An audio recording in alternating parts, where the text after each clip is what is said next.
yours and that's mine.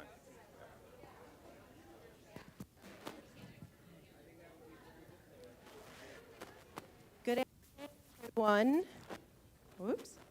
Good afternoon, everyone. Can I invite everyone to please have a seat? We want to make sure we're able to give our candidates enough time to answer as many questions as possible. So thank you, everyone, for being here. My name is Peggy Coleman, and I am the president of the Tompkins Chamber. And we want to say a huge thank you to the Tompkins County Public Library for hosting us today. Thank you also to the Community Foundation and the Ithaca Board of Realtors for co-sponsoring, and also to the Board of Realtors for providing your refreshments today. So, this event is part of our Government and Community Affairs Roundtable series. We'd like to thank our Roundtable sponsors, who are Borg Warner, M&T Bank, and Rasa Spa. Thank you, yeah. As Alicia mentioned, we were lucky enough to be able to live stream. And so out of respect for the folks who may be joining us remotely, if we can just make sure we're keeping our environment open and friendly and respectful so that people who might be following us remotely can hear what our candidates have to say. We will have a series of questions that our moderator, Brett Kantzman, will be walking us through. If we still have time at the end, we will be accepting questions from the audience. So thank you for being here and for wanting to learn more about our new potential city council people. And Brett, here out.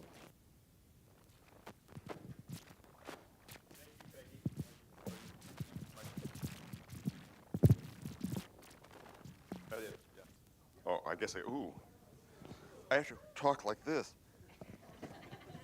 Let's see if I can get it closer. All right. Good?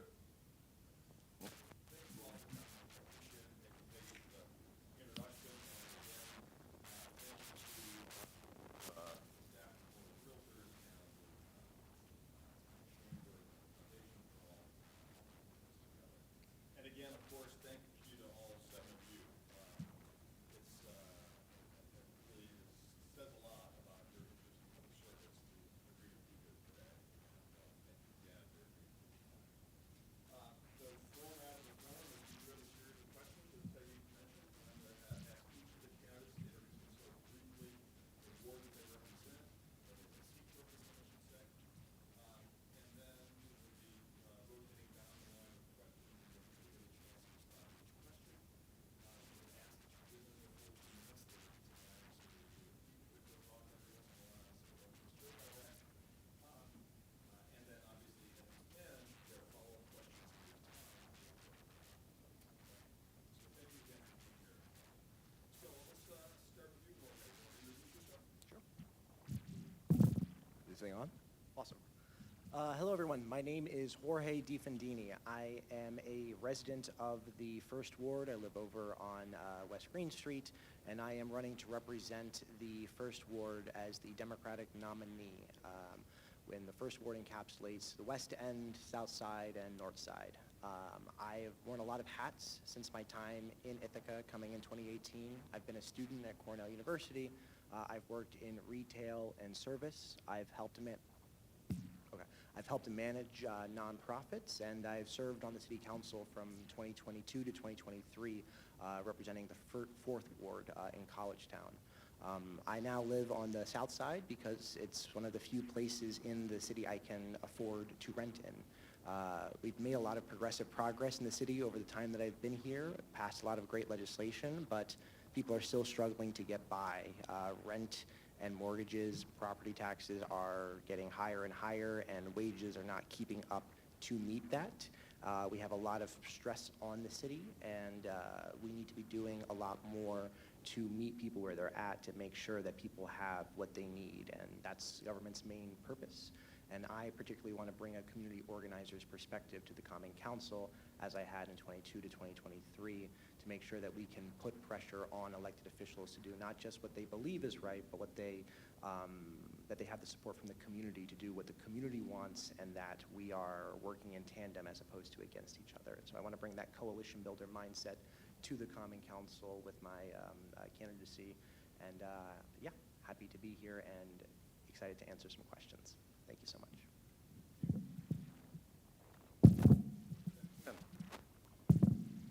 Good afternoon. My name is Zach Winn. I'm running to be represent the First Ward as a Republican, which I know is a rare bird in this town. I've spent the better part of the last 20 years living downtown, mostly working in food service. And about 4 years ago, I started a crime blog called IthacaCrime.com, where I've been documenting what I believe to be the decline of the quality of life downtown here in Ithaca and the greater wider county area, as things have, I think, gotten a little bit worse every year, and you see more and more people on the streets, obviously struggling with mental health and drug addiction. And over the last 4 or 5 years, I've made it a habit to attend public meetings, not only the Common Council, but also the legislature, to get involved and just put out a point of view that I don't think is represented very often. So I am running to give people a actual choice. There is very little diversity of options as far as who to vote for in this town. It is basically Democrat or nothing. And I think that the political system here in town is kind of broken. And until the opportunity for open primaries is solidified into law, I've taken upon myself to give people a choice come election day. So, thank you.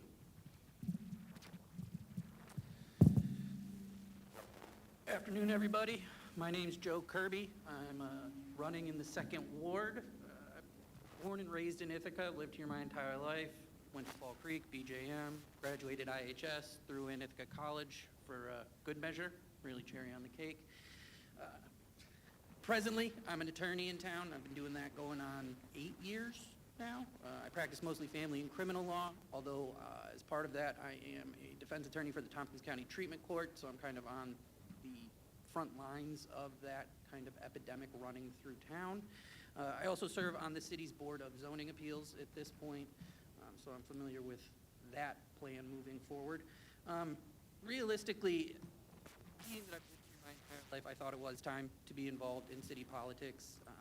Much like what Jorge was saying, I do think things like housing prices and certainly the city's tax burden is getting out of control and pricing people out of their ability to live in the city, and so that's one of the big things I want to see get back under control. I also think city politics have run into just straight up gridlock, and we're not just getting things done that need to be done to make a city this size operate. So yeah, that's pretty much why I'm running. Thanks. Thank you. Pat. Hi, my name's Pat Sewell. I've been here since roughly 2004. I work at Green Star. I also work at TC3 and some of the other relevant things I've done. Last year, I worked with some friends to do a petition to bring ranked choice voting and open primaries to the city. As you'll note, a number of us up here are unopposed because, as Zach pointed out, it really is Democrat or nothing. And I've also worked for the Downtown Ithaca Alliance. I did that a couple summers ago and saw firsthand some of the difficulties that businesses are facing downtown. I'm running to represent the 3rd Ward, I just realized I didn't say that, which is South Hill and Bell Sherman, those 2 areas. And I also have a union background. So my interest for the city is similar to what Joe was saying. Basically, we've got a little bit of gridlock in Common Council, and also the cost of living, I think all of us are going to say similar. It's really high in charge of us.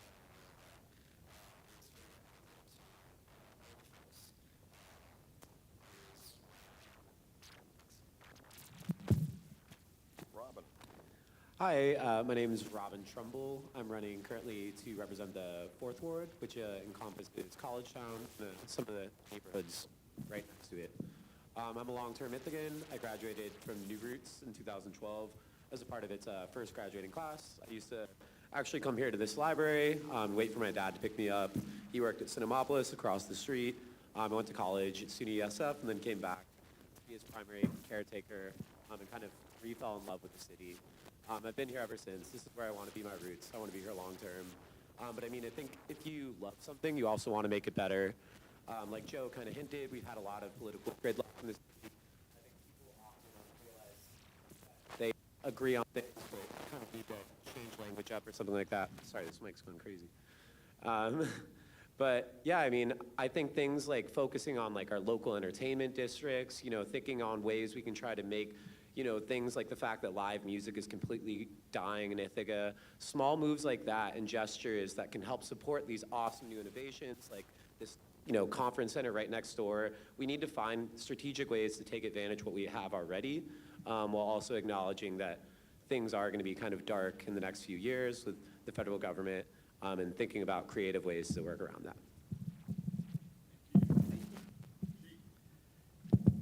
Thank you. I'm Chief Zurenda. That's a nickname I was given the day I was born by my grandfather. It's not my fault.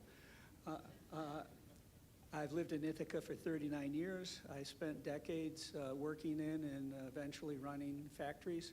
The last 20 years, I've been a full-time social worker, a clinical social worker. I work with all sorts of problems, including a lot of alcohol and drug problems. I'm past president of Family and Children's Services, past president of the Advocacy Center. I did a term on the planning board. I was a founding member of Ithaca Community Recovery, and I've been on a few other boards. I love Ithaca. I love what I do. I have a great life. It's my view that we have not successfully transitioned to a city manager form of government. I don't think the city manager is getting the proper direction to both implement and run our programs and control costs. And I think it's up to the mayor and the common council to supply direction that encompasses both delivering services and doing it in a way that, for instance, many of the constituents of mine in Ward 5 are retired. And we've had a 36% increase in our property taxes over the past 3 years, not several. And there's a whole lot of people talking to me, say, I got to sell my house and move. People that have lived here forever that love it, because, well, you're building wealth. Well, the thing is, the only way to get that wealth is to sell and move out of town, because you can't sell and move somewhere else in town. And so I'd like to apply my management experience and my basic attitude. I'm a centrist. My inclination is to listen to everybody and trying to bring the left and the right towards the center and actually do things that work rather than things that are driven by ideology. So that's what I'm thinking, and I'm actually having a lot of fun knocking on doors. Thanks. Hello, I'm Hannah Shvets. I'm running for Ward 5. I've lived here for most of my life. I went to DeWitt Middle School and then Ithaca High School and decided to stay in town to go to Cornell and study labor relations. So that's kind of the core of what I believe in. I fight for labor and housing justice in Ithaca, and I've been organizing around that for years. Like everybody has touched on already, housing is a huge issue for tenants and homeowners, and I think we need to bring those voices together. So as both a student and also a local who has grown up here, I want to get people engaged in politics, and I want us to fight for a city that we can all afford to live in and also for equity in the city. So I have spent years working for the Tompkins County Workers Center on the Worker Rights Hotline, talking to workers who have been unfairly terminated, not paid wages, discriminated against, and representing them and helping them get support so they can get out of a tough position. I've also helped with the Ithaca Tenants Union. We've been knocking doors for years for rent stabilization and zoning reform so we can make housing affordable in Ithaca. So yeah, I'm excited for the opportunity to represent this ward and to fight for a better Ithaca for everyone. Thank you.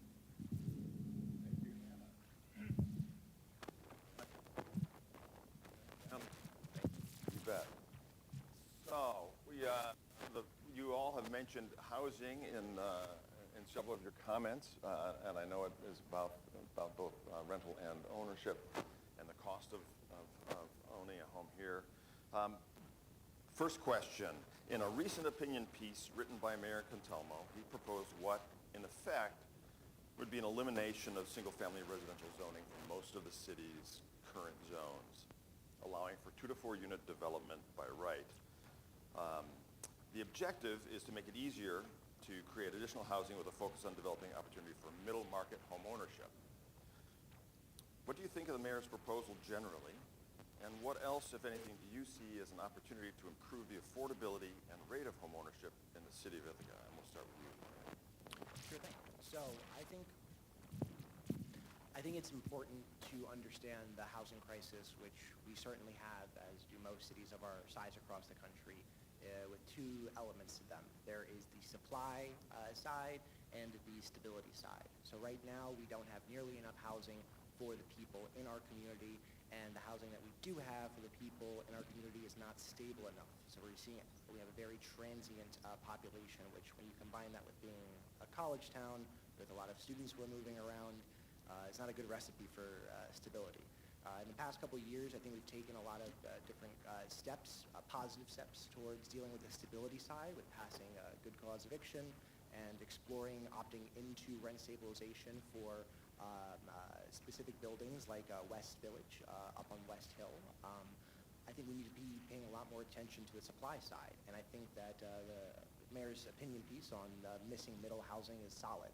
And a lot of conversations I had with people, they're concerned that they're not going to be able to afford their homes, that they're going to have to sell and move, and that's a horrible thing. We don't really have a community if everyone is selling and moving away. So how do we make sure that people can stay in their communities? We need to build more housing so that we can drive the cost of housing and those property values down. We need to create options for people to age in place and with grace by creating missing middle housing, so seniors on fixed incomes and potentially new homeowners who want to get into the housing market but they find that it's too expensive have something that's in their price range. Right now, that type of housing is illegal to build. A lot of the housing that we like in the city, like Fall Creek and the likes and on North Side, are illegal to build. So we have to rezone to make sure that these options can continue to exist. We have to legalize the housing that we already love so that we can build more of it. So we can have more townhouses, row houses, and we can grow the community, grow the population, which will help deal with the issue of taxes. All right. Thank you very much. Zach? Same question to you. You're the mayor.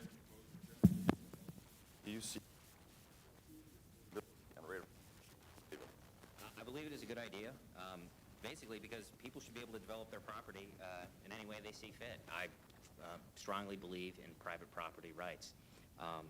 In addition to just lowering taxes dramatically by any means necessary, I think it would be a good idea to examine turning the city golf course into housing.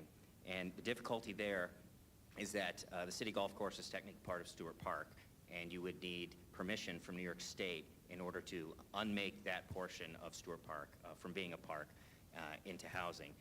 It is right on the lake. It would be prime real estate for developing into either large apartment buildings or a mixture of townhomes and regular houses. So the difficulty of taking that on, I think would be worth it. And I think golf is a small price to pay for people having a roof over their heads. There's only so much land downtown that can be developed. There's only so many open lots. So finding a way to develop what, is certainly meaningful and provides jobs for a great number of people, I think the trade-off would be worth it. And it would take years, so the sooner we start, the better. Thank you. All right, thank you very much. Joe? Yeah, so as Zach kind of touched on there, there's only so much available space and so many lots available, and so I don't see how we have really any other option. We're not going to solve our housing issue by creating single-family homes in all of those lots. It's a zero-sum game, effectively, so I really don't see how we have much choice but to move in this direction. And realistically, it'll increase the tax base and make those things easier. So again, I'm just going to keep it short, but I agree with the proposal. I don't see what other real options there are except for increasing the capacity per square foot effectively and seeking to do that. Thank you. Also say I just simply agree with the mayor's proposal. It's a good proposal. Increasing supply is a reasonable way to try to lower overall costs. I will say, though, one of the additional things we need to look at is property taxes and how expensive they are. We can change zoning, but if it's too expensive for developers or individuals to build property and to recoup the costs from that, we're not going to see the property being built. So just changing zoning is not sufficient to achieve this goal. Both property tax and also the stringent regulations around building that we've seen. We've seen it. The Common Council took up an issue related to historic areas, I think last month, 2 months ago.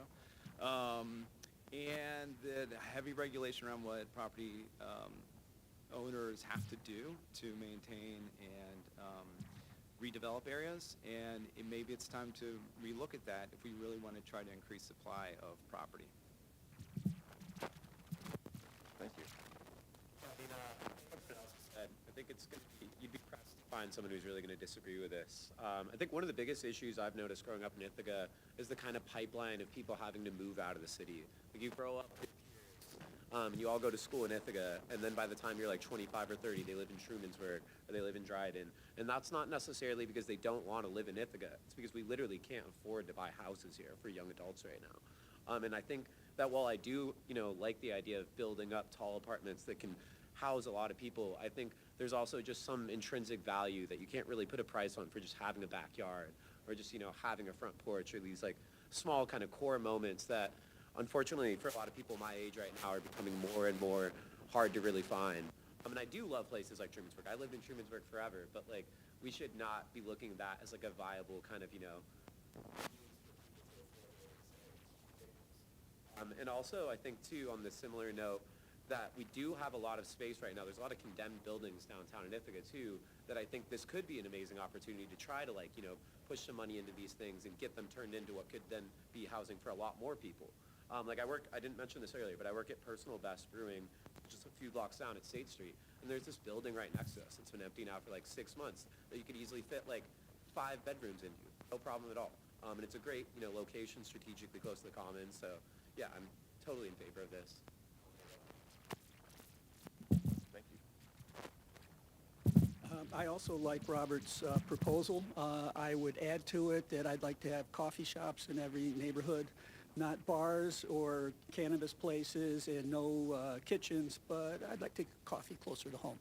I also would like to see it be made easier. This requires more than just Common Council, but to make it easier to make conversions to condos. The housing in Ithaca has largely was built for a demographic where families had 3, 4, and 5 kids. The demographic has changed. A lot of single people, couples, people with 1 or 2 kids. So the more we can do to change the existing housing capital and reinvest in the existing neighborhoods, the more we can do to increase our capacity, our supply. It was mentioned that the equation is supply and stability. That's incorrect. The equation is supply and demand. If you go to Elmira, you can find cheap housing. People aren't that interested in living there. The reason it's so expensive here is because Ithaca is attractive to a lot of different people. So we need to get out of this mindset that people are bad and we're charging too much and this and that. There's a lot of demand. So increasing supply is an important part of improving the equation of supply and demand. We cannot reduce property taxes unless we reduce the cost of government. We have to be, the Common Council and the mayor have to be more proactive at trying to control costs at the same time they deliver services, rather than sort of go off on whatever the ideological thing sounds pretty cool and costs another $250,000 or $500,000. We just can't afford to do it. It doesn't work.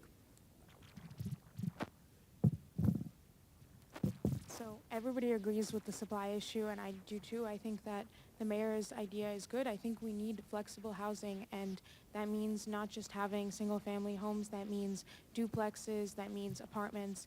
The only way that we can address both the tax issue and the rent issue is by allowing people to live in whatever size home they can afford. So I think we need to be building denser, and we need to be building out, and that includes, like Jeep was just saying, mixed-use zoning, being able to live in areas with commercial locations, and also being able to live in apartment buildings and ADUs and things like that. So I agree, but I do think that the stability part is important. I think we should be addressing both sides. We need more supply, but it's important that the apartments and the properties we're building are not only these luxury, expensive apartments that most Ithacans cannot afford. We need to have housing that is controlled. We should not be having our rent raised by egregious amounts every single year. So these things need to go together. It's the only way to prevent gentrification, to prevent people from being pushed out of our city. We can't only address one side of it, but I agree with the proposal. Appreciate you all being mindful of your 2-minute time limit. All right, we'll come back up here to Zach to start out with question number 2. Today's topic, it's about sustainable development, not necessarily housing development, but the question is, how would you encourage sustainable development that supports both jobs and quality of life in the city of Ithaca? I believe there is an opportunity that exists.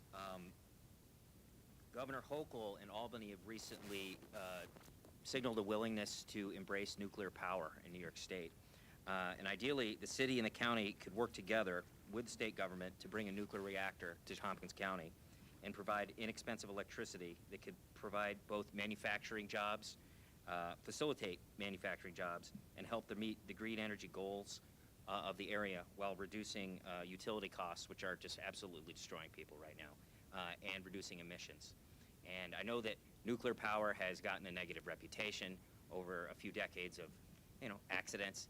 The technology has evolved significantly over the last 50 to 60 years, and the potential for a major cataclysmic failure meltdown with something like a thorium reactor is basically zero. And I think it's worthwhile to even consider taking up New York State's offer or eagerness to do this now before someone else leaps at the opportunity. We could be the first, and you could have no emission electricity, cheap and readily available. The all-electric conference center would be a lot more affordable and realistic of an option for everyone to have the elimination of natural gas, which is now being phased out of new construction. So all of the electricity that is being used in the state that isn't coming from Niagara Falls is from natural gas or coal that is being burned either here in New York or across the border in Pennsylvania. So if the ultimate goal is to create opportunity for people and to lower costs and improve quality of life, I think nuclear power is the way to go. So, looking at the question, I'm less so concerned about the sustainable development than I am with supporting the quality of life. I think we've seen a lot of development recently, and along with that development, I think we've seen a lot of tax abatements. We are handing money over to people that don't live here, and then we are footing the bill. I think that has to stop, because once we lower those costs on people that actually reside in the city of Ithaca, take place from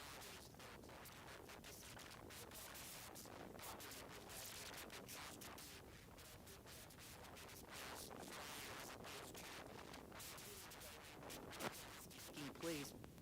Again, Ithacans are subsidizing that development to our own detriment, and I do think that needs to stop to encourage our jobs and quality. Thank you. So this is good. We have a disagreement.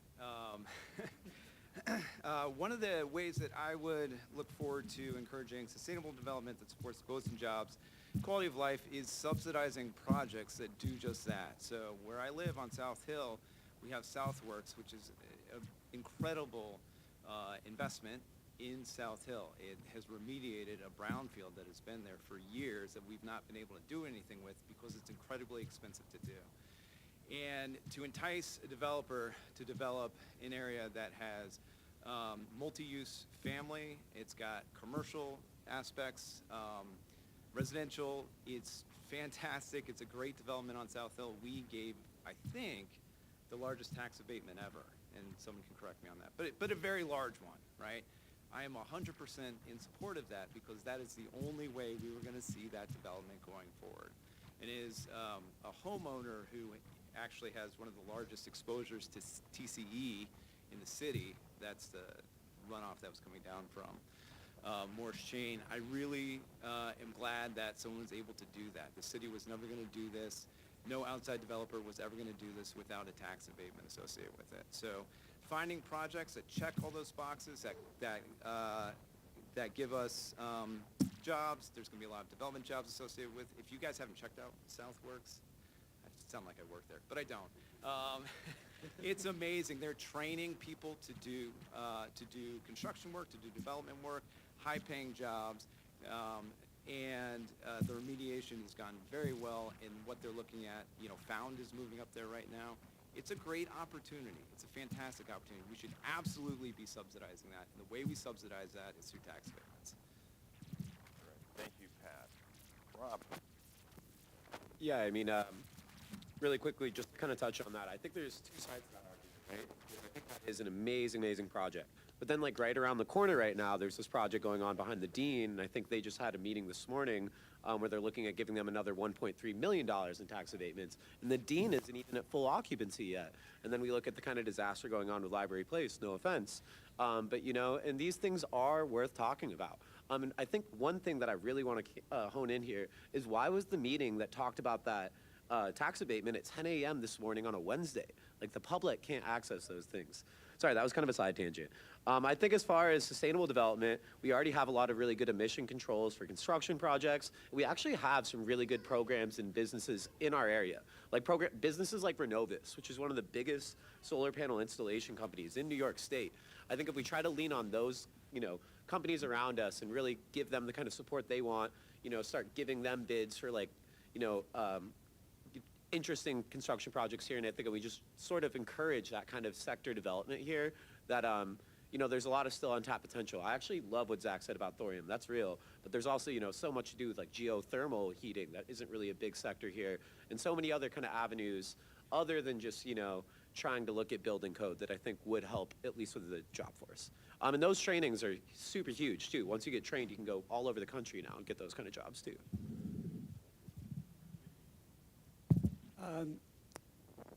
As I've been studying these issues, one of the things I've come to realize is many of the things that we're talking about are not driven simply by the city or by common council or the mayor.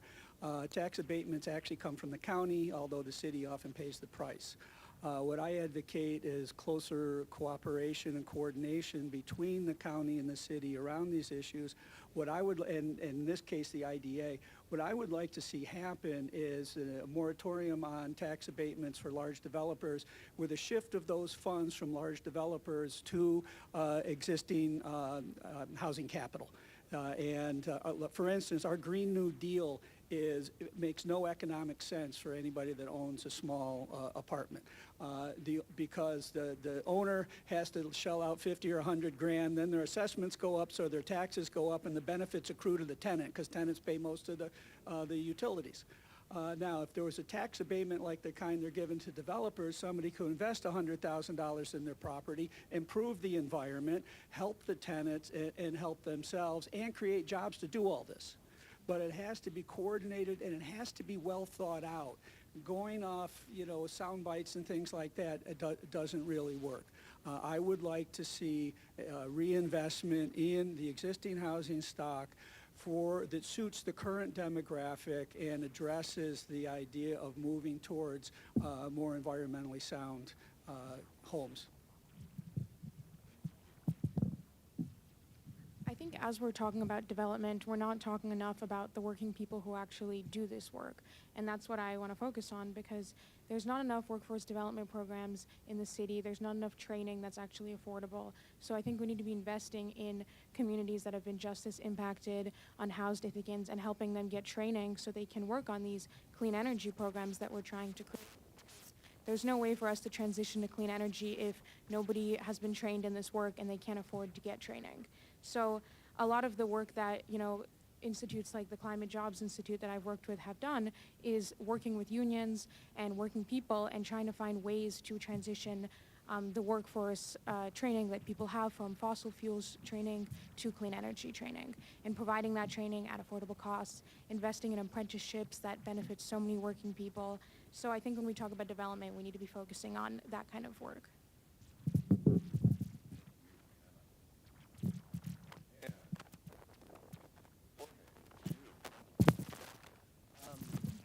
So like with frame this in terms of two elements where I think we need incentives for good things and good behavior that we want to see happen, and we need mandates and regulation for things that we want to try to prevent. So this is sort of a synthesis of a lot of things that have been said here. I believe we need, as Hannah said earlier, mixed-use zoning for a lot of Ithaca, where you can get more of those small mom-and-pop shops opening up alongside housing, as opposed to just giant apartment complexes everywhere, which love apartment complexes, but we need more of that middle economy, middle income area where things like smaller businesses that are going to be local, community-based can set up shop alongside more affordable housing. And I am not against using abatements for something like that if it's a priority. I think tax abatements, rightfully get a bad rap, and I think it's a tool. So I wouldn't be against, I'm against getting rid of that tool altogether, but how we use it is important. So I've talked with some former common councilors, some developers about the prospect of issuing a clawback resolution to view how we deal with the abatement. So if you have certain deliverables or expectations for a project, you haven't met them after 6 months, a year, that abatement gets clawed back, and then it can be repurposed. So we keep the tool, but we discourage bad actors from misusing it. I also want us to look into doing things around stabilizing the economy for workers. If we can prevent things like unjust firings with just cause legislation, we'll have a more stable workforce, so people will be here, will be less transient, less turnover, and putting less of a strain on workers and businesses. And then lastly, I've had a chance to speak with developers and with city officials in the Sustainability Office around workforce development, as was mentioned previously. And I think if we want people to have good jobs and a good economy, we need those to be good union jobs. And there's a lot of opportunity for development with building trades that will give people those good union jobs to work together as opposed to oppose one another. Jorge.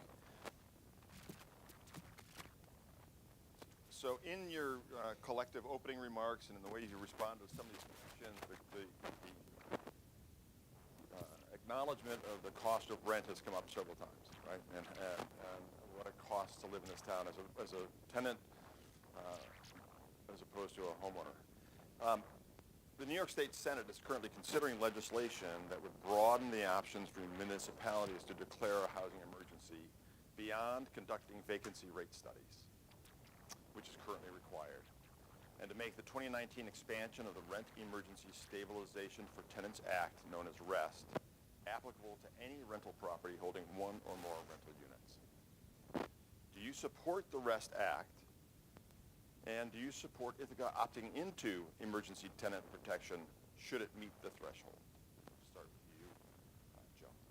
So I think it cuts both ways, because I don't think you're going to find too many of us up here, if anybody, that's not going to support some form of rent stabilization overall.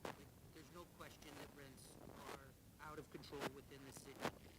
And part of that lies at the feet of the larger developers that we're seeing come in and putting up units and large developments surrounding us right now that are just simply not priced for the average Ithacan to be able to afford.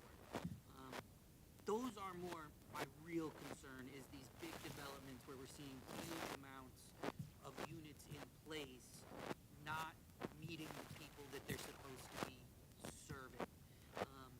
Overall, I think it's great to be able to conduct or to declare a housing emergency if more things outside of vacancy studies. I think it's all in how it's done. For example, they're looking at homelessness rates, and there's just so many factors that go into why a person may be unhoused, that how that gets calculated, how that gets viewed, can just look wildly different within that community. And so I do think it's important into how all of this actually gets implemented. And it would be the same, with when or how we choose to opt into emergency tenant protection. But my concern really is looking at these larger developers more than somebody that owns a single single house that they rent out that maybe is their retirement plan. Those aren't the people that I think we need to really, really crack down on. I do think it is the larger developers that are coming in. If you've got enough money to build one of these developments, I don't need to give you more money. All right, Pat, same question to you. Yeah.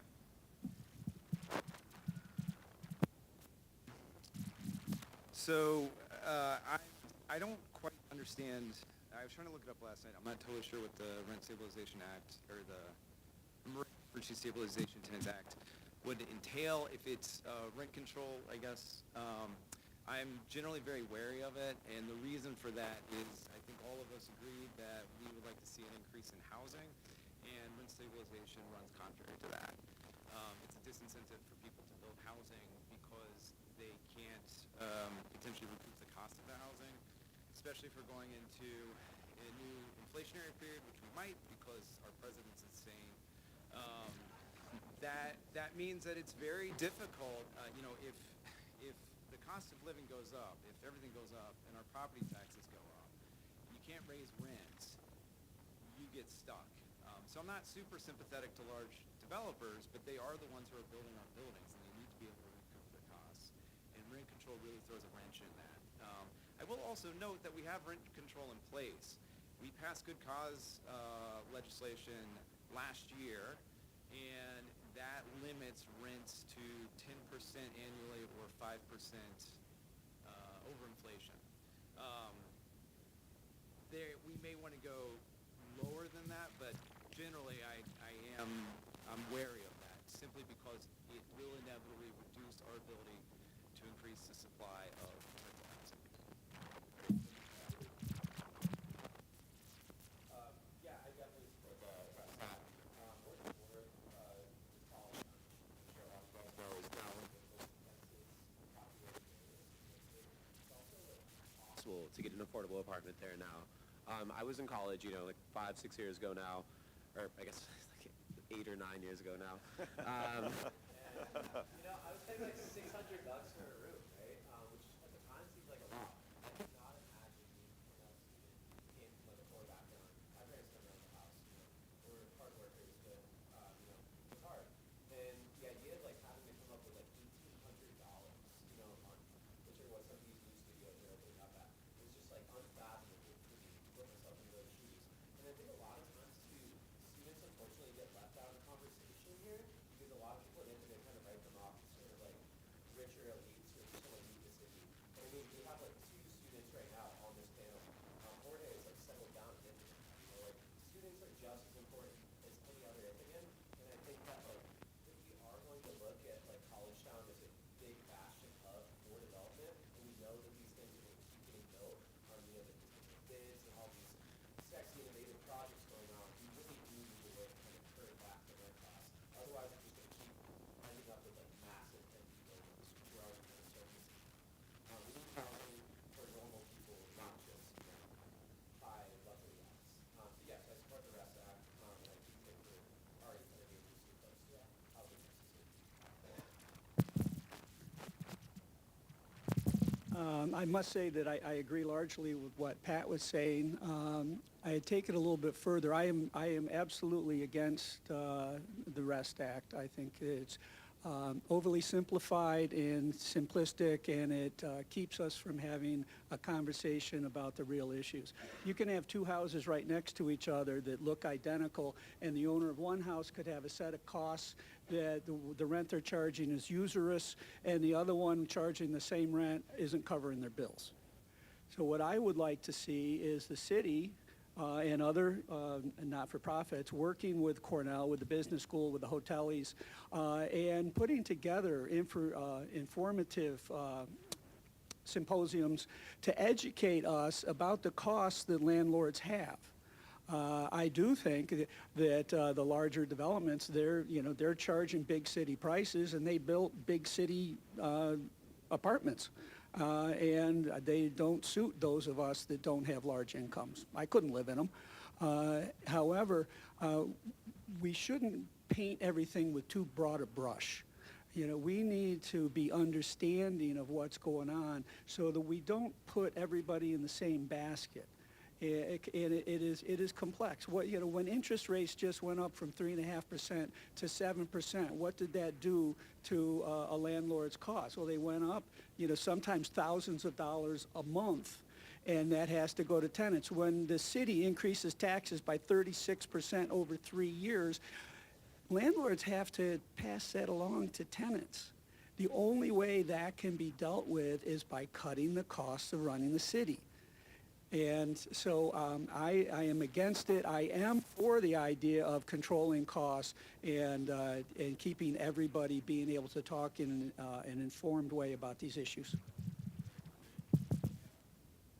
So I think there are a lot of misconceptions about what rent stabilization actually is, and I think we should address that. First of all, it doesn't apply to new properties. So people who are concerned about development, there will be development. It's for properties that are 15 years or older. So the supply issue is important. I do think we should be building. Rent stabilization will not stop us from building. And the second thing is, it does take into account the cost of maintaining properties. It takes into account interest. It creates a board, and they discuss together. It's composed of landlords, tenants, community members, and together they decide on an amount above inflation.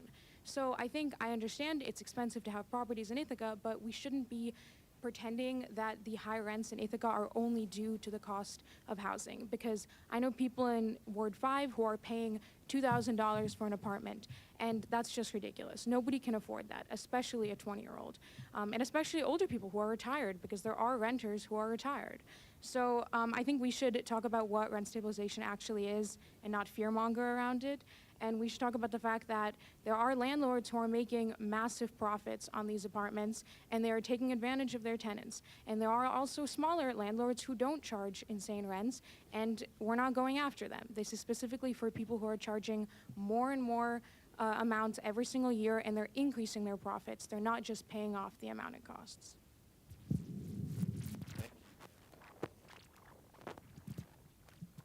Down here. All right, Jorge, question to you. Thank you.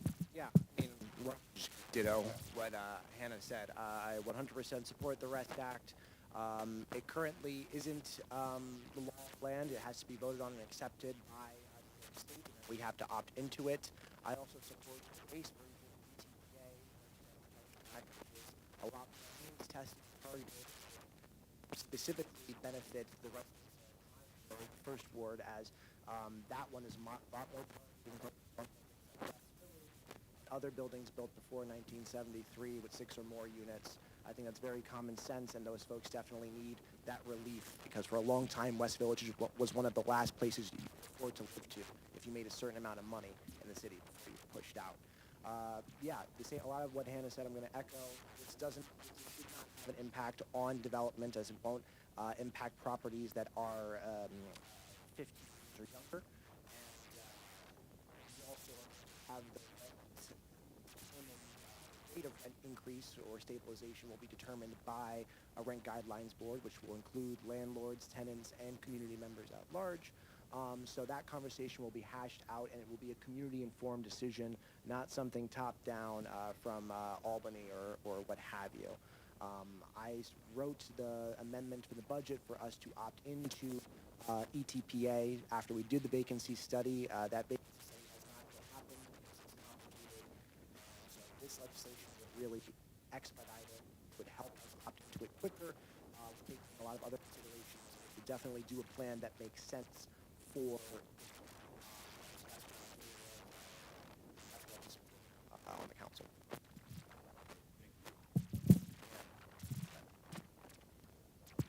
I'd like to also say I agree with most of what Pat says. I don't support adopting the REST Act or opting into ETPA because it is in conflict with property rights ownership, which I strongly believe somebody who owns a piece of real property should be able to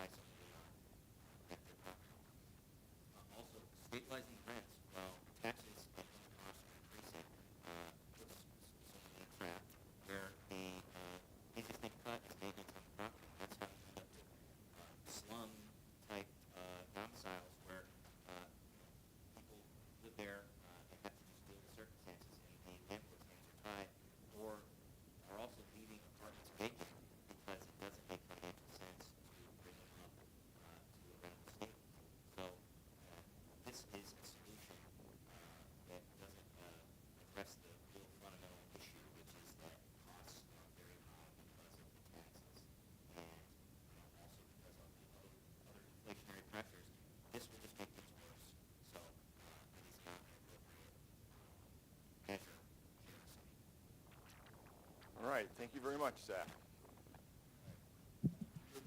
Starts this time, correct? Yeah.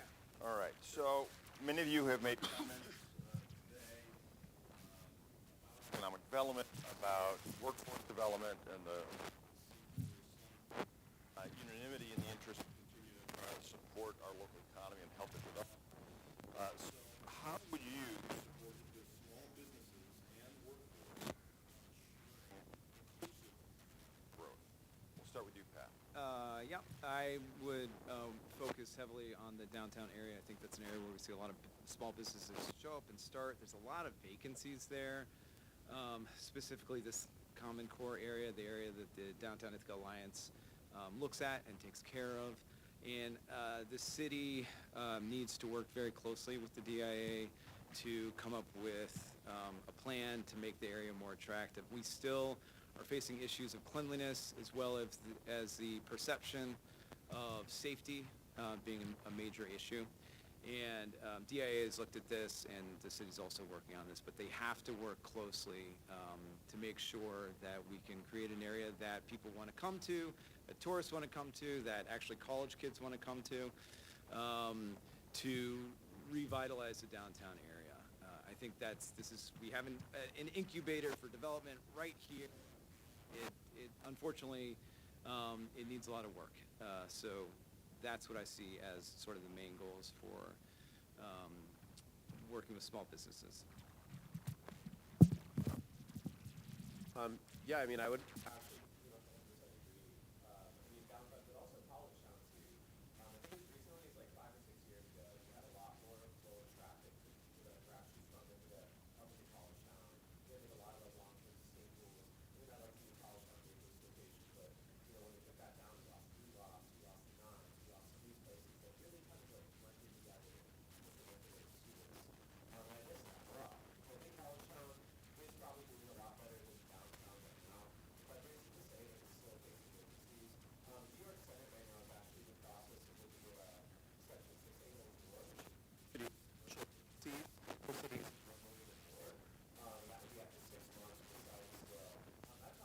a lot about that during the campaign. Right now, Ithaca isn't capable of doing that, but if this does go through, then it would open the door to us maybe looking at something like that. Because, why is the Masonic Temple still empty? Like, it has been so long, right? Like, when I was in high school, my high school was supposed to buy it for classroom space, and he backed off last minute. And, think about how much money the city would have generated by now if we had gotten that rented, 15 years ago. And the places in the Commons, Sophie Jones still hasn't been rented. And I mean, so many of these core staples are getting lost. There's a music venue in Michael too. And I mean, it sucks to see places you love not be able to survive because of just cost of rent. And if that place is going to be empty anyways, then why couldn't we have met in the middle and tried to figure something out, right? And I think if these conversations are happening more organically, like I said, if these 10 a.m. small economic development councils are maybe a little more publicly presented, then maybe we can try to figure things out that work both for property owners and business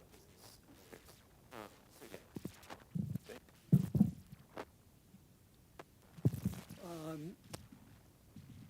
The reality is since Amazon.com, COVID, and smartphones, the world's changed. And people that have, had a model that was based on what was happening in the 2010s and 15s, it's different now, and we have to adjust. And I think that is a complicated thing. I would like to see a closer collaboration between the town gown folks, and I would like to see people coming down the hills from IC and Cornell and consulting and working with small business owners, whether they be, people with shops or people with restaurants and bars, to facilitate their being more successful. I also think that we need to make the commons safer and feel safer. It needs to look better. And I think that when we move the formerly homeless into a steri, that it created an unintended problem that needs to be fixed, and it's going to be complicated, and it's going to require cooperation between the developer, the city, and the county and the funding agencies to make it happen long term. There's different reasons for people ending up homeless. One is economic, they lost a job, they got divorced, got stuck with the bills. One is substance abuse and mental health, where people are working on it, and one is substance abuse and mental health, where people are refusing to work on it. That third cohort shouldn't be in the economic heart of the city. That was a bad idea. And people in recovery from addiction will tell you it's a bad idea. Yeah, when I was out there doing that, I was a problem. And that makes people feel uncomfortable. And that makes people want to go shop someplace else or eat someplace else. That needs to be addressed, and we need to be real about it, and we need to do it in such a way that we're understanding and caring, because the people need services and they need the support that we can give them. Thank you. Hannah? I think one of the things that's important that other people have mentioned is that we're going to Amazon and Target and we're not shopping locally. And especially for students who feel like they're not really part of Ithaca's community, they don't really want to go downtown and shop there. They would rather go to some restaurant that's owned by, some guy who owns 5 restaurants in Ithaca, instead of going to the small restaurants downtown. So I think we need that kind of collaboration between students and locals, and we need to be inviting people to come down the hill and shop in mom and pop shops and places like that. I also think we need to be finding empty storefronts, like Robin referenced. I don't know why we have all these empty stores, and they're charging such high rents that no small business can actually afford to be there. In the time that I've lived here, I've seen so many of my favorite restaurants and cafes go out of business for some cafe that doesn't even look real and is probably managed by someone who knows how many miles away from Ithaca. That's not what we want in Ithaca. We want an Ithaca that's actually local. So I think that's what we need to be investing in, and we need to be finding these empty storefronts to create more revenue and allow small businesses to shop or have their stores downtown, and have students come down and locals and all of us shop local.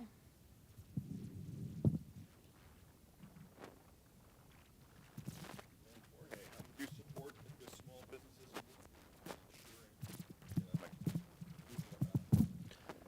So it's not an either or, it's both and for supporting our workers and the small businesses who employ them. Like I mentioned earlier, we want to support mixed-use zoning so that we can create more opportunities for housing that workers in Ithaca or who don't live in Ithaca, like the vast majority of them who work here, can afford. So we want to create more affordable housing and keep them in housing with stabilization like ETPA or good cause eviction. We also want to pass just cause labor protections to make sure that people can stay employed and they don't have to leave the city should they lose their job for an unjust reason. But we also have to be in communication coordination more with our small business employers as electeds of the city. We're some of the most visible and platformed people in the city relative for our size. And so we should be coordinating with small businesses to make them as visible to the greater population as possible. So I'd like to bring my community organizer mindset that I have in the council to the community at large by highlighting different small businesses in different listservs on community email lists or letters to the community. I remember when I was on the Common Council in the 4th Ward doing a walkabout with college town business owners to just meet with businesses, hear their concerns, and have that covered in the news. I think we should be doing a whole lot more of that. I'd love to meet with small businesses to talk about how we can come up with a coordinated strategy for receiving more state aid. I want to use that advocacy element as a city councilor to say, look, this is the issue in my community. How can we do more support for these workers? I want to bring that aspect to the community the same way that I want to with the council. I think that's most of what I wrote down. Great. Zach, a question to you. For small business to flourish, Ithaca's reputation as a place to be avoided needs to be combated.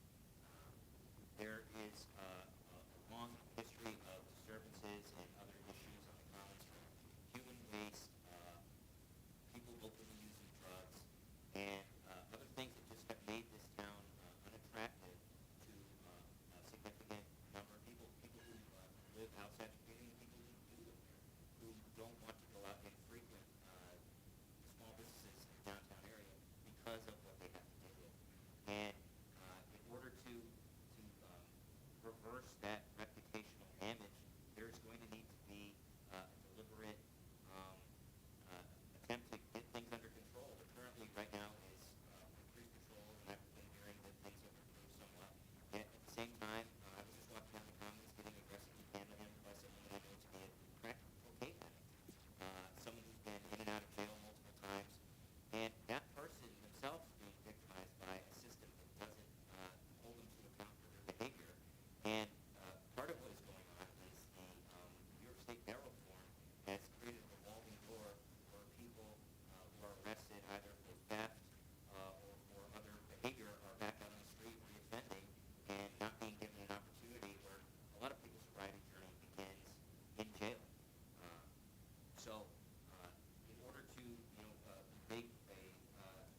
touched on already, but the way we talk about rent for individuals, we don't talk about it the same way for businesses.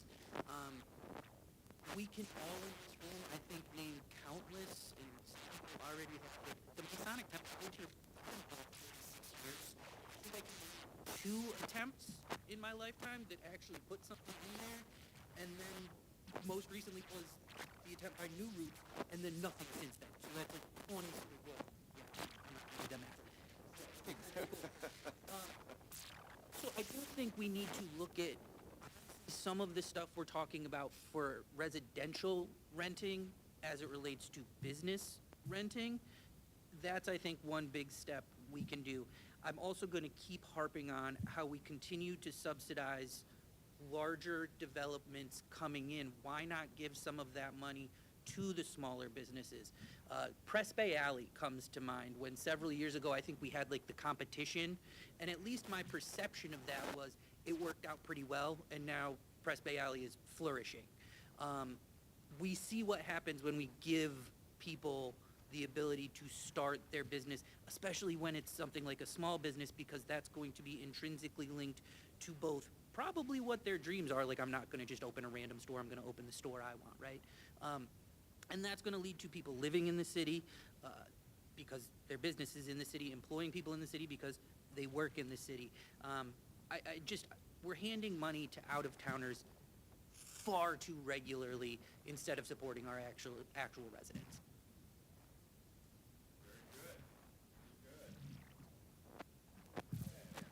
We'll be starting this time with Robin. There have been a number of comments today about the rising cost of property taxes, about controlling government spending. The 2026 city budget process begins in earnest later this month, with the city manager presentation of the capital projects being considered in the coming fiscal year, followed by the initial proposed budget for 2026 in early October. Given the inflation factor projected by the State Comptroller's Office for 2026 to be 2.64%, this would allow the city to stay within the tax cap increase if the 2026 total levy increase is capped at 4.64 over 2025. Preliminary commentary from the city manager suggests that a maintenance level budget alone, just doing what's being done now, alone would increase the levy by 6.5%. For reference, the percent increase on median city tax bills in just the past 3 years has been 10.6% in 2023, 15.9% in 2024, and 13% in 2025. Given the baseline increase of 6.5% and the tens of millions of dollars in unfunded infrastructure needs that the city is facing, including third dam and flood mitigation, how do you plan to grow the city's tax revenue without raising taxes and rates for property owners already facing financial hardship? We'll start with you, Robin. Thank you. First and foremost, and I won't spend too much time on this, but me and Joe have been working on this forever. We need to start moderating tax. We need to get our eyes in order. We are wasting so much money in the city, and these are things that once they're addressed, we're going to have a lot more money now to play with. But I think that's a question later on. My big thing is tourism. I love Zach's idea of the golf course with the housing, but me and my friends have always thought about it. Why is that place not like a night club, kind of like late night venue? Like Geneva and Canandaigua have these really cool, successful sort of music venues now, like Little Barns, like, the Canandaigua Music Center, and like they attract really big groups of tourists. They get big headliners, it's really beautiful, big sad spot. If we get the bigs, like someone like Canandale or somewhere on the lake, Friday, something like that, we just bring more and more people. Also, me and Adam Vincent, who's running for county legend, the same board as me, really been pushing this Tompkins Till 2 idea, which involves pushing bar times from 1 a.m. until 2 a.m., which I think some people hate, some people love, but really the economic benefits from it. Right now, our bar time basically goes from 11 to 1, which takes 2 hours. We're going to be increasing 33% possible taxable money just there. It also encourages safer drinking habits. With people on binge. You're not going to some sketchy guy's kitchen island drink. People want to hang out late sometimes, right? So I think it's really just a safe way to increase revenue across the city. Also, and I hate to be the guy to harp in on this, but we need to go after cannabis sticker stores a little more. It's like a wasted revenue at this point. The fact that basically these places can pay like a $1,000 fine and keep doing what they're doing without putting any money into the city's coffers. Whereas if you look at cities that are a little more diligent about it, and I hate to be the guy to harp on them too, it's a cool concept, but we didn't need that money in the city's pockets. So I think the quicker we kind of focus in on that, cannabis was legalized with the intensive purposes of bolstering our local.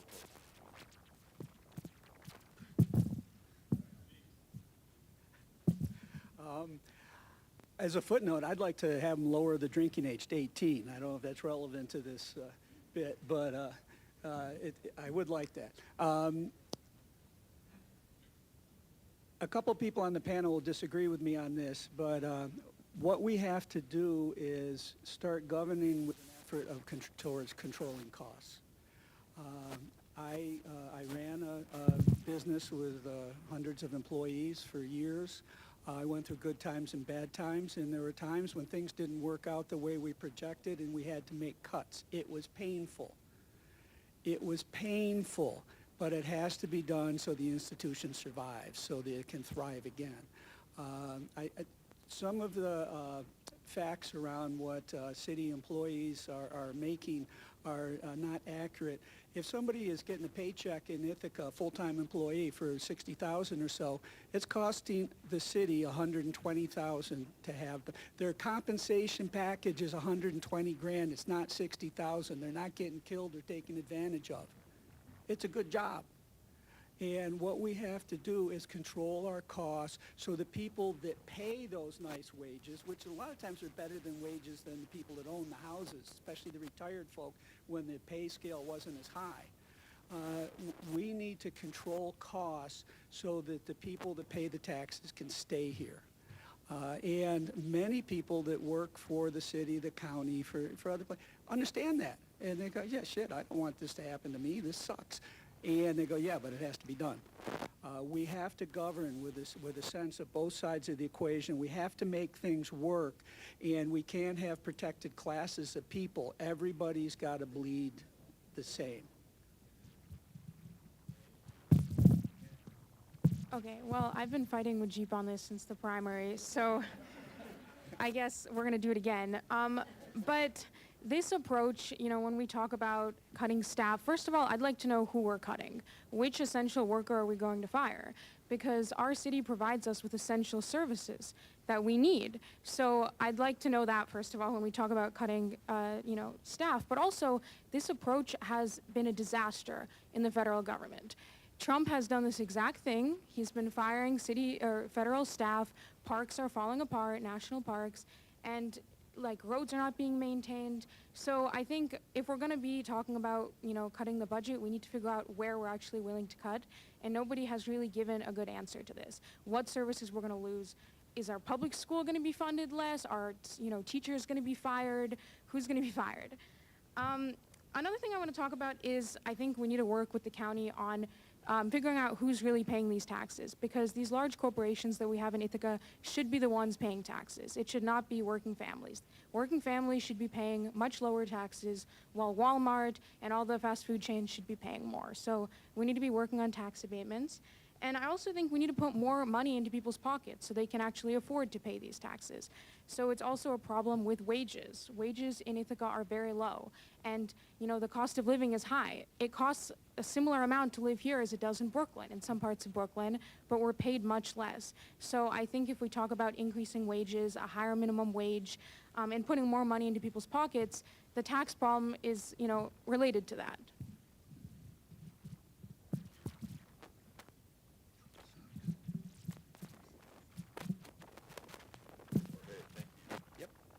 Yeah, I agree with a lot of, again, what's been said by Hannah, in that one of the things I really want to take seriously as someone who wants to be a community organizer and on the council and coordinate with the county is I want to talk about our property assessments and how they're done at the county, and I think we need to really take a look at that. I've had some interesting conversations with some of the folks running for the county, like Iris Packman, and I want to have more conversations around that, because I think there's some serious problems there that could, if addressed, create some serious relief for the people who are currently paying these high assessments. Now, we also need to talk about how we can grow the population so that we are diffusing the burden that we're all facing, which we will accomplish by doing more zoning, more development, by bringing more people here, and then making sure that they could stay here with things like stabilization of different affordable housing complexes like West, but also stabilizing their jobs with things like things like that.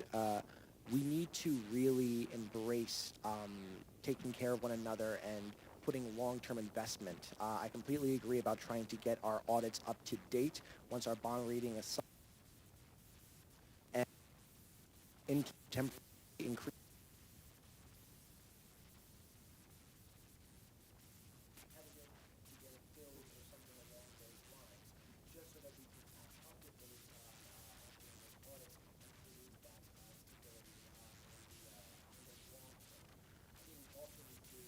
How we can coordinate with the sustainability office and create a workforce that we are creating more stable jobs and not just mind, which has a tremendous job at the federal level. If you take a look, take one great enough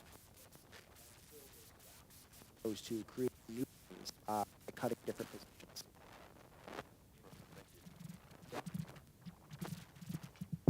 All right, Zach, same question to you. So one of the ways to increase city revenue without raising taxes, I believe, would be to lease the naming rights of city streets, specifically those on Cornell's campus, and that has the potential to bring in millions of dollars of revenue, while at the same time highlighting the university's tight-fisted, miserly approach to contributing to the city. The amount of money needed to compensate for Cornell's MOU contribution is only about $4 million a year. And I think step one needs to be to cancel that deal. It takes about 6 months and begin renegotiating it. And imagine how Cornell would be perceived if there are parents arriving to the university to drop off their student and they're taking a right on OnlyFans Avenue or going down DraftKings Way. It would be humiliating to the institution, and at the same time, those companies have very deep pockets and they love advertisement and controversy.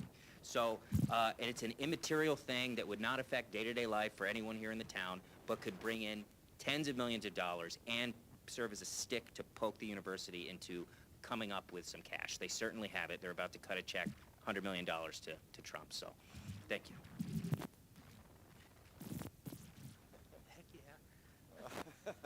And you can follow that, Joe?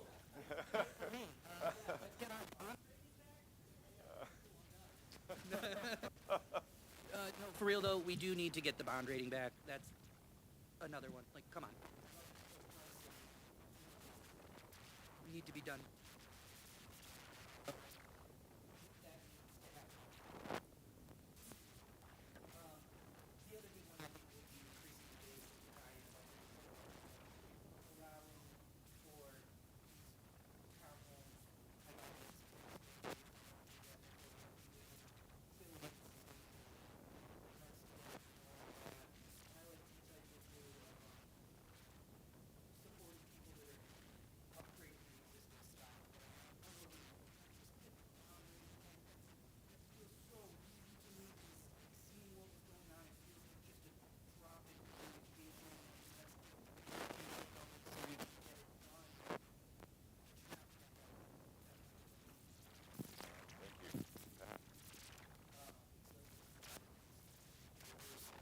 Been here over.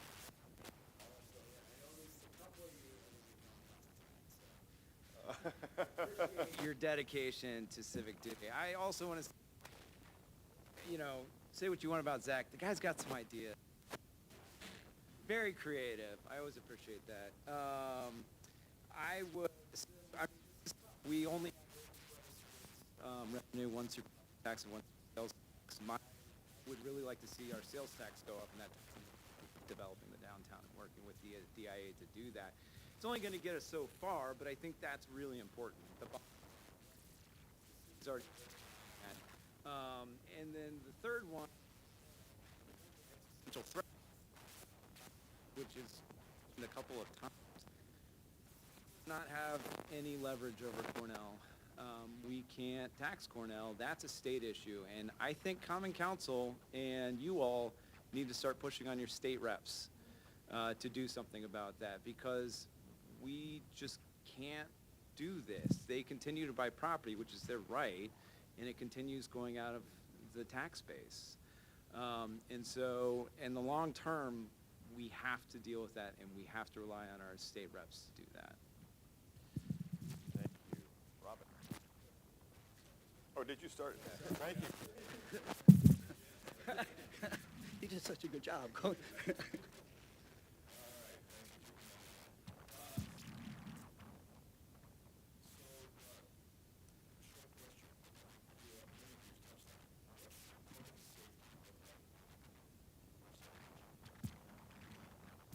It's an interesting question. And what came to my mind first was I would like to see the citizens of Ithaca, looking out for each other and taking care of each other. That's what public safety in Ithaca should look like. It's a getting together. It's a not fighting this and that. It's like, how can we be helpful? What can we make work? The various, city employees work hard. Good. When I grew up, I started working in a factory when I was quite young. And I got along great with the people that I was working with in the factory. And they were smart, and they were hardworking, and they did stuff. And it's the same thing for everybody here in Ithaca. There's a lot of good people that don't, aren't acknowledged, or don't, they're not famous and this and that, but they care. I would like to see more, I would like to see the city sponsor neighborhood parties, some cross-pollination from one neighborhood to another, so people get to know each other and not think of people as them and other. We're not them and other, we're all the same. And most of the people I know, there's a couple dicks everywhere, but, most people, they care about each other, and they want to work together, and they want to make things work. I would like to put Miracle Grow on that. I would like to have the police welcomed every place that they go, and I would like them to deserve it. I would like Common Council to be welcome everywhere and to deserve it. And, a lot of people are having problems. I think we talk about trust of Common Council at another point. And, for someone to have the feeling of trust, the people you're talking about have to be trustworthy. And we're working on that. This thing they call transparency is getting things under control so that things are working well, rather than we're sounding like we're going to make something work well. We got to look at it in a very practical framework. When we talk about public safety and crime, I think we also need to talk about how people get into that situation and how we can help get them out of it. So I think that what's important is, instead of looking at public safety as a, criminalizing homelessness, criminalizing addiction, I think instead we should be looking at providing the resources that people actually need to be getting out of that. So the city is looking at navigation hubs to provide support for unhoused people, places for them to shower and get support, mental health support, things like that. And I think that's really what makes Ithaca safer, investing in our communities instead of, like Jeep said, fighting against each other, because nobody wants to be, facing substance abuse. Nobody chooses to be in this situation. So I think supporting people getting out of that, career support, housing support, if housing is more affordable, there will be less unhoused people, and that makes the city safer. So if we care about safety, we need to care about Ithacans as well.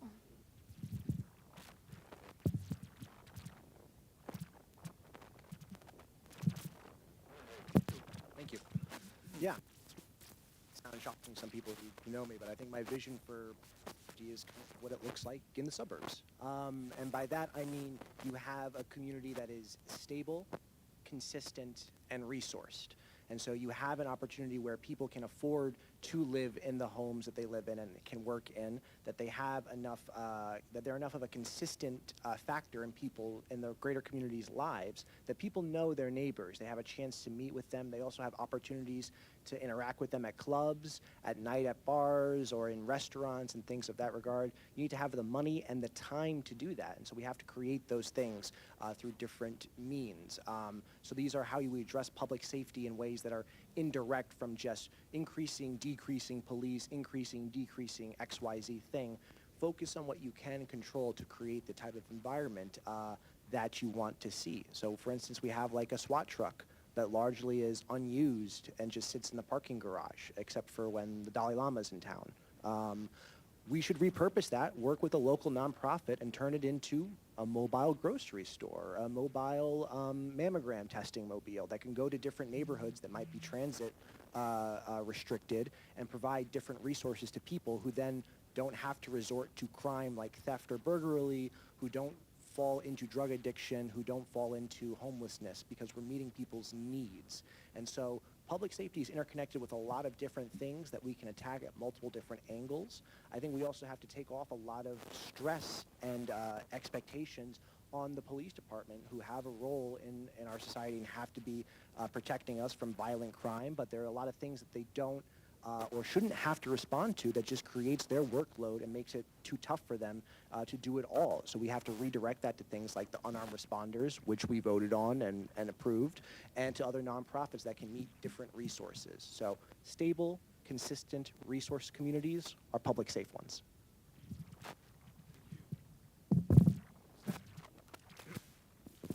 So what should fundamentally the number one thing is public safety means not defunding the police. I am totally great. So nothing to worry about. So the idea that police are somehow everyone's enemy, or that they should apologize for things that happen in other jurisdictions, I don't agree with that. I think that police are there for when people are in a desperate circumstance, regardless of if they're a visitor or if they're homeless. I think it means public safety should be afforded to everyone in Ithaca, regardless of their income, if they're a resident or a visitor or a homeowner, or if they're homeless. And I also believe it means you should be able to leave packages on your front step or walk down the commons and not encounter open-air drug use or defecation or aggressive panhandling. I know there has been human trafficking that has been going on in this town, whether that be in the jungle where somebody was kidnapped and eventually tortured to death. So public safety means addressing the drug crisis here. It should. There is a major methamphetamine crisis that is playing out, not just here in the city, but in the entire county. And I have been advocating not only for that to be addressed on a county level, but also I hope to see a secure psychiatric and drug rehabilitation facility established somewhere in the area to take people who are in the depths of drug addiction and put them in a position where they can actually recover.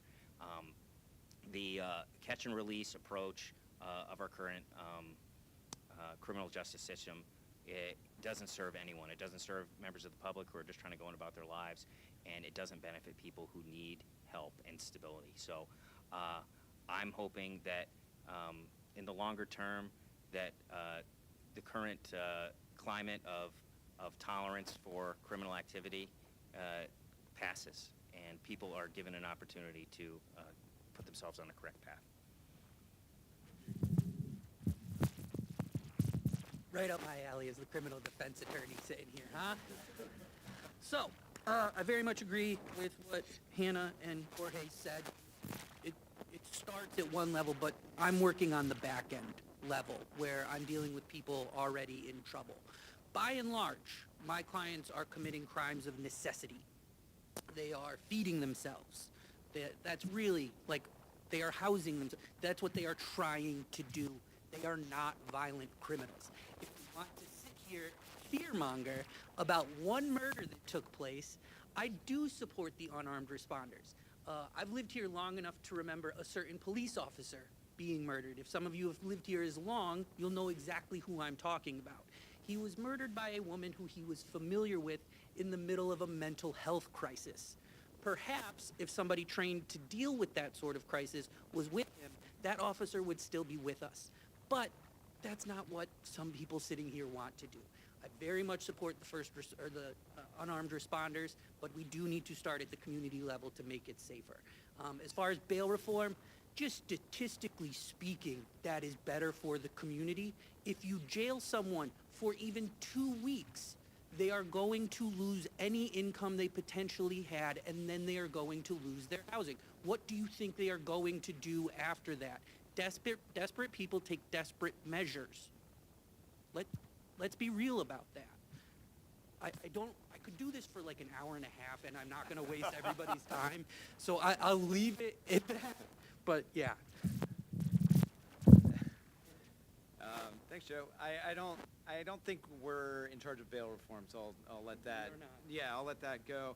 I think that public safety for us involves two things. It involves the IPD who is visible and responsive. That's been an issue in the past. I think it's gotten better in the future. When I worked at the Commons, I worked at there's a red kiosk on the Commons, a tourist thing. And when I was down working there was 2 assaults that occurred on the Commons. I called the police once, they didn't respond. I called them again 2 hours later when there's a second assault, they didn't respond. And that's problematic. So I think that issue has been resolved, but there still is a sense of we need to make sure that they're present and available and people feel comfortable. And the other part of that goes hand in hand, which has already come up, is a robust outreach team that can deal with the nonviolent issues, which is a huge part of what's going on. Also, I work at the DeWitt Green Star. We get a ton of people in. We don't need police for those particular folks. We need an outreach coordinator who can come and work with them and talk to them and help them leave the store in a way that's not going to escalate. Those resources have been really limited, and that's something I'd like to see a lot of investment in. And both of those, hand in hand, are what's going to lead to a perception of a safer environment. Yeah. First off, thank you, Phoebe, for calling that out, because reimagining public safety is not defunding the police, and I think that's one of the biggest trigger things that people love to jump in on. Like Joe said, it's really offering them additional support. And when we're talking about these homeless drug addicts walking up and down the Commons, some of these are people that I went to high school with, right? These are human beings who fell on bad circumstances, right? And it's sad to just kind of think of them as people that we just want to throw away and ignore. We do need more mental health services, I totally agree, but jail is never going to solve this issue. And I love that Matthew Van Houten has been trying to make that a point of his kind of role as DA, is less jail, more actual help and programs. I do still think, though, that Asteri was kind of a failure to the public service. And that wasn't necessarily on the city's fault. The people that were supposed to be in there, I don't know if you guys saw the write-up in the Ithaca Voice. It was just such crazy staff turnover. I'm not sure who actually is there right now trying to really help these people in their paths towards rehabilitating their lives. And that sucks, because it was a really cool concept initially if it had gone good. And I also do think that, somewhere down the line, people have mentioned up here, police did kind of take a step back in Ithaca. I grew up going to the south side. We used to have police barbecues where Officer Pape would be there cooking and, things like that. And as a high school student, it was cool to be able to actually meet these people that I'd see patrolling up and down the Commons. So, I do think we could also work on more public outreach programs like that. But I think that public safety in Ithaca to me means walking by someone who's having a bad mental health crisis, and being able to provide them the help to get them out of there. I think the actual violent crimes that you see in other cities isn't too prevalent here, but as people have mentioned, we do need to find some sort of way to kind of clean up the downtown and make it more approachable to people, and I think we do that by giving them help or something along those lines.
I think ADUs are good. Objectively, we all agree with that. Having properties that older people can move into when they want to downsize, it helps all of us and it increases density in Ithaca. So I do agree that we should be incentivizing ADUs. I think I'm open to tax breaks for ADUs. I would much rather give tax breaks to homeowners than to, large developers and corporations in Ithaca. I think we need to first figure out how many people will actually take advantage of this option. I'm not sure. It might just be a few people who build ADUs, and this might be a massive movement, so I think we need to look into that first before we agree or disagree to tax breaks. But I'm definitely open to it because I think it's not the only solution to increasing density. I think that getting rid of single-family zoning is much more effective for increasing density in Ithaca, but I think ADUs are a good option for people who have older parents who want to move into their area and things like that.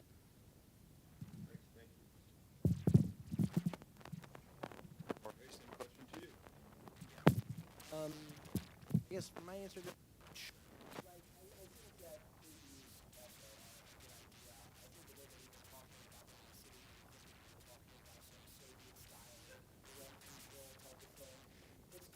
some units that people will move into. I think that's good to need more housing units. It's not the solve. It's not the solution.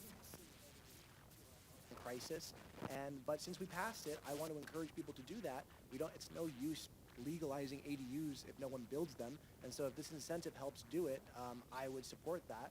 I'd be interested to putting some stipulations on it, like you can't flip this into a short-term rental after a certain amount of time after you've made it an ADU, if you were sort of billing this as housing that you were going to create. So we should have some control over how we do that.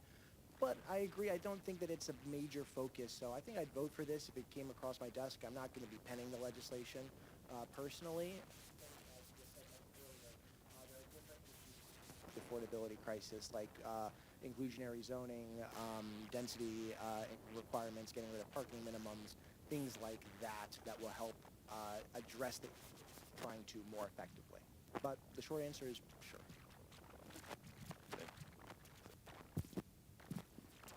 Yeah, I think anything that reduces the tax burden on top of Ditto.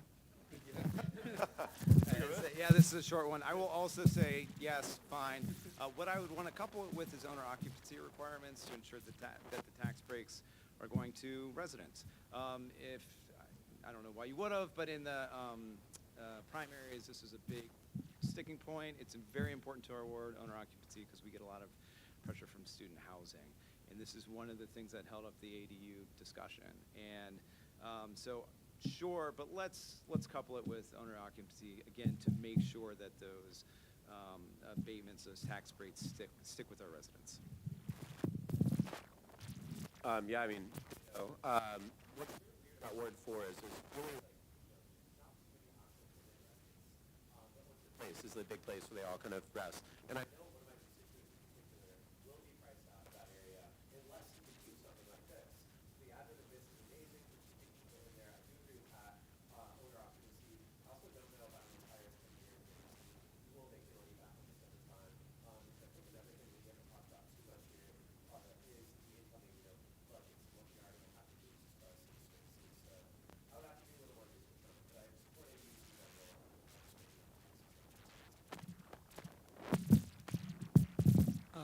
I also support this, and it fits in with I mentioned earlier about tax abatements to do the Green New Deal and other property improvements for existing housing stock. I want it to make economic sense for people to reinvest in the properties that already exist. This is one way to do that, and I would like to have people think about it in that framework, because how do we get people to reinvest in what we have rather than just let it go downhill? Thank you. We could go on all afternoon, and I'm game. I don't know about you. I want to say, first of all, yes, thank you for all of your patience and for coming out today and sort of to honor that and give you an opportunity to ask questions of the candidates. We're going to take about 10 minutes or so, and we will get as many questions in as we can. If we can't get to your question, please don't fret. We'll ask you to submit it to us so that we can then submit it on to the candidates for response, okay? So thank you very much. Phoebe, you want to start?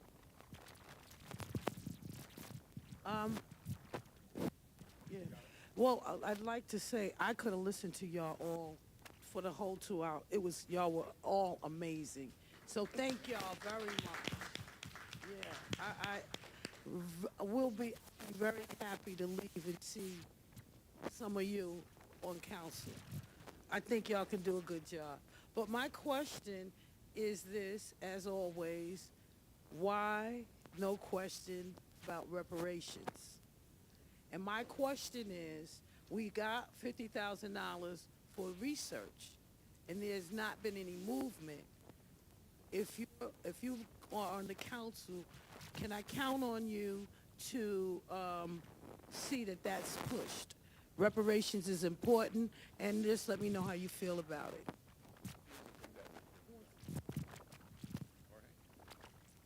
Yeah, no shocker here. I'm in support of in the previous city budget. And I think it's important for us to look into this because it is not a niche or fringe issue like some people were talking about.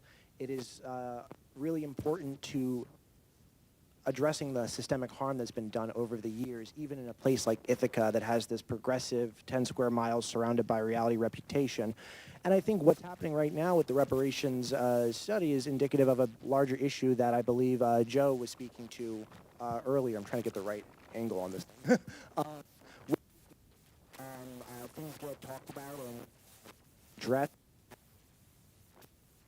years, and this has like an eroding effect on people's trust in government. They're like, is anything getting done? Throw the bums out, even though things have been voted on that we like and agree with. So as a community organizer, I'm going to address this by trying to organize pressure for this, bringing people out to council to speak, to send letters, and also coordinating with other organizations.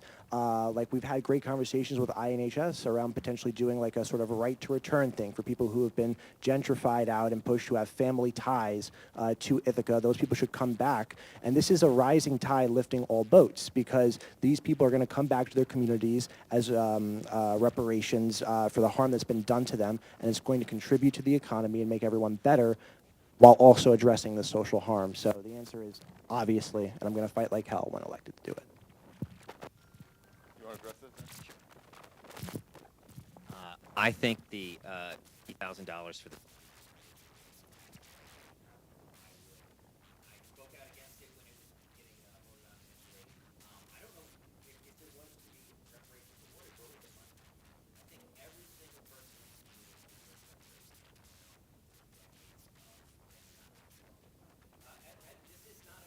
the answer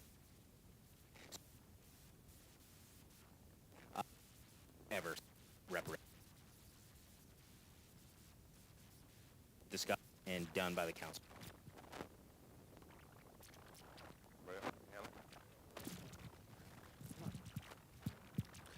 I was just going to chime in really quick. I've gone to at least one of the workshops led by Yushima and totally would support it as well. Yes, I would support it, and I think especially right now it's important for us to talk about how when there are funding cuts, federal funding cuts, what goes first is institutions that support Black Ithacans, Black Americans. So when we've talked about, the budget in Ithaca, a lot of people have proposed budget cuts to organizations like Southside and GIAC. I think that would be catastrophic for all our young people.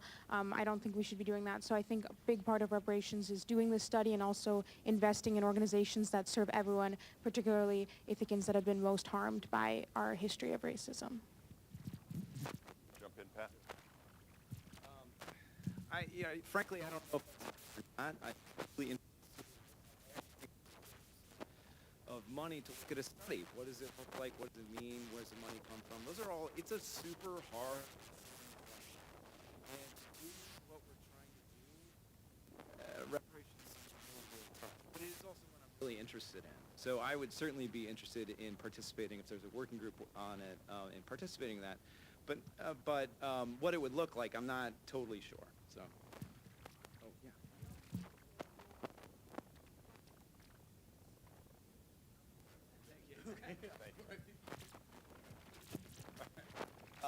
Who else has a question?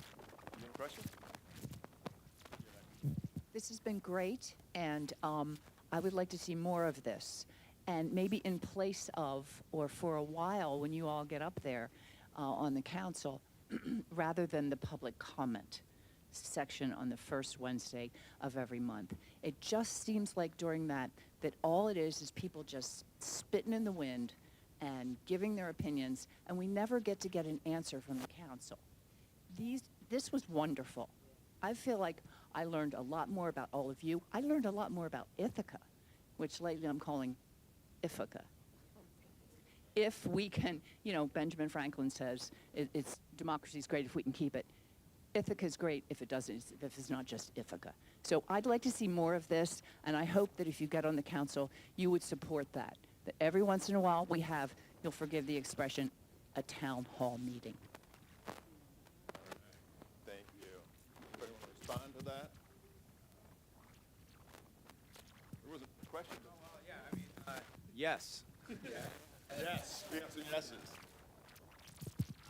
There was a question that didn't get asked. It's how would you build trust and transparency between common council and residents? There should be a return of public comment because when the city administration and planning and economic development committees were eliminated, that eliminated opportunity for public comment. Every single common council meeting should have an opportunity for public comment. And so the opportunity for the public to engage with the council has been like cut in half. My understanding, I was talking to Rob earlier, and my understanding is that this is something that the new council will set up as part of the rules, and I do plan to put that forward, that at every common council meeting there's room for comments and responses. Currently, and responses, and currently right now, it's just at the first Wednesday.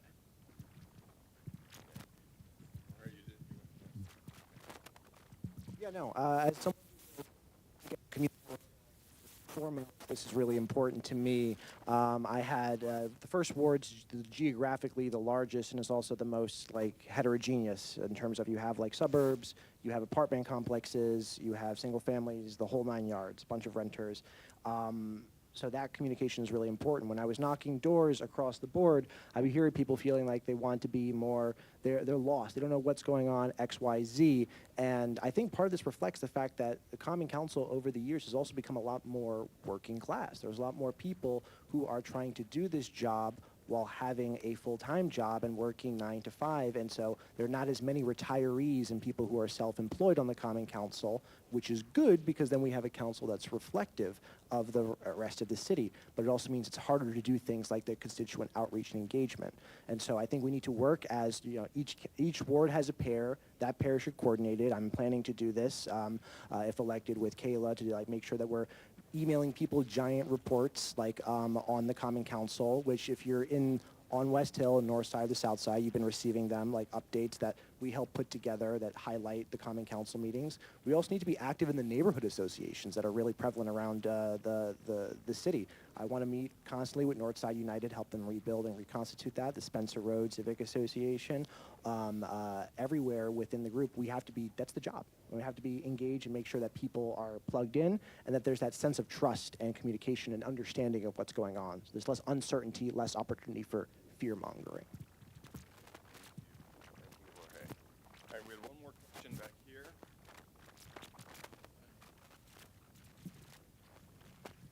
Hey, y'all. My name is and I'm for community transportation today.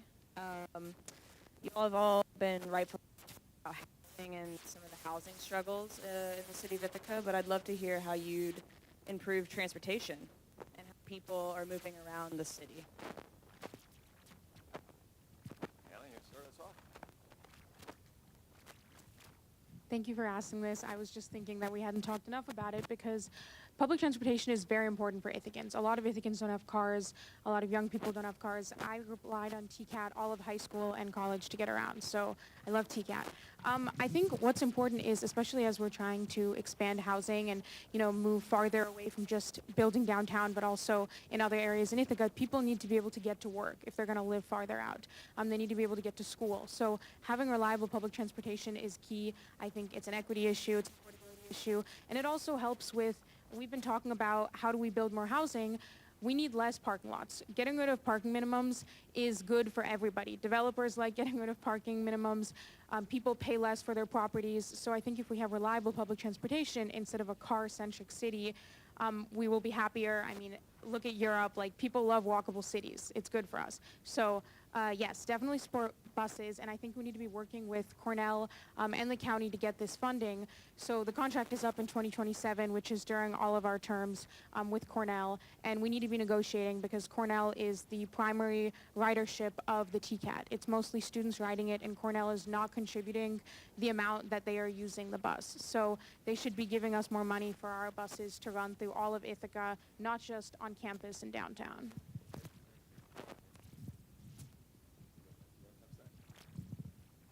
Yeah, I mean, kind of bouncing off what Hannah said, TCAP is really, part of the lifeblood of Ithaca. I grew up in Freeville initially, then Trumansburg, and I went to high school at New Roots and would not have made it to school without it.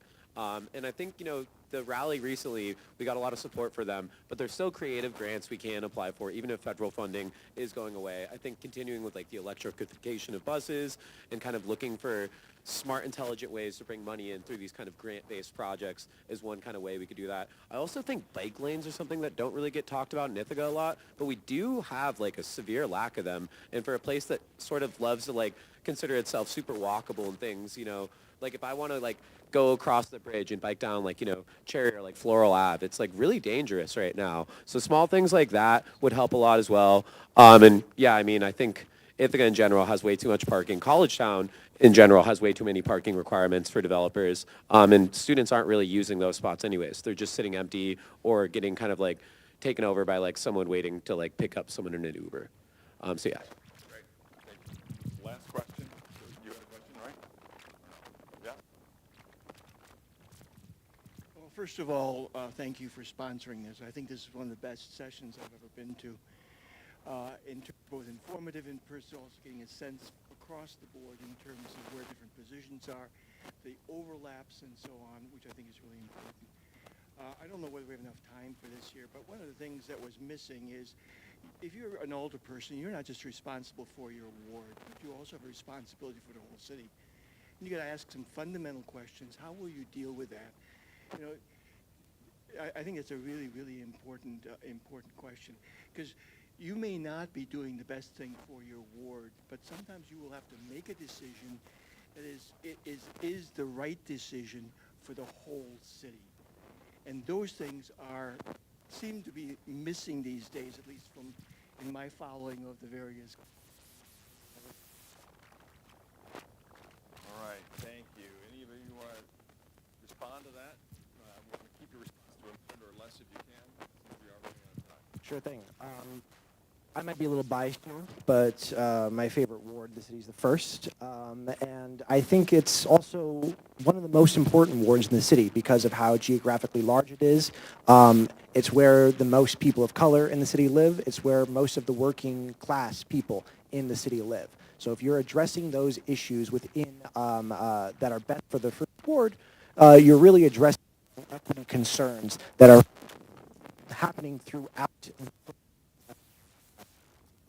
whole city. If we're taking care of our most vulnerable and designing policy to make sure that those folks are caught through the holes in our safety net, then everyone else is going to benefit as a result of that. Now, that doesn't just mean focus on your ward and leave it all to whatever. We should be having constant communications. We talked about town halls. I would like the idea of joint town halls with different common councilors so that you're making the rounds and talking to other people. I think that would be really great. I take umbrage with the idea that the first ward is the best. I will say, I want to give credit to the Chamber of Commerce because they actually did have this question in here. And it was, my phone turned off. But it was essentially this question. My answer actually is pretty similar to Jorge's. I think the issues that relate to my ward are going to be issues that focus on the city. For us, we run into a lot of infrastructure issues. And those are good throughout the city. So I use my ward as sort of a bellwether to say, hey, is this something that the city needs to work for? If there is the possibility that there's something that the ward's not going to go for, but it's in the interest of the city, I'm probably going to end up doing what's in the interest of the city, but I have to, the only way I can do that is by maintaining a transparent and strong relationship with my constituents, which is what I'm working on. Building that trust that they know this is going to be good for all of us in the long run. All right, thank you. And Joe? Agree.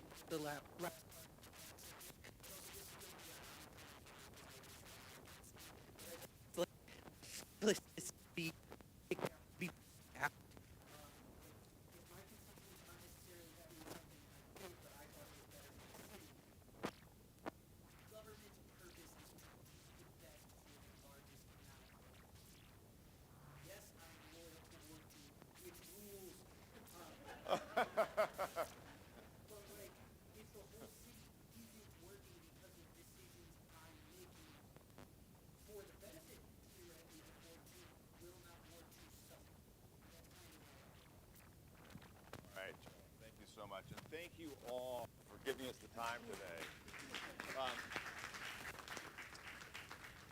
And I'm going to ask Peggy to come up as well. I do want to just remind everybody that there will be a second in this series. It'll be on September 29th. In this room, we are going to be doing a Meet the Candidates for the Tompkins County Legislature. All right, so please put that on your calendar and plan on it. Look for it, spread the word. But Peggy, thank you. A huge thank you to Brent Katzman for being our moderator. Thank you.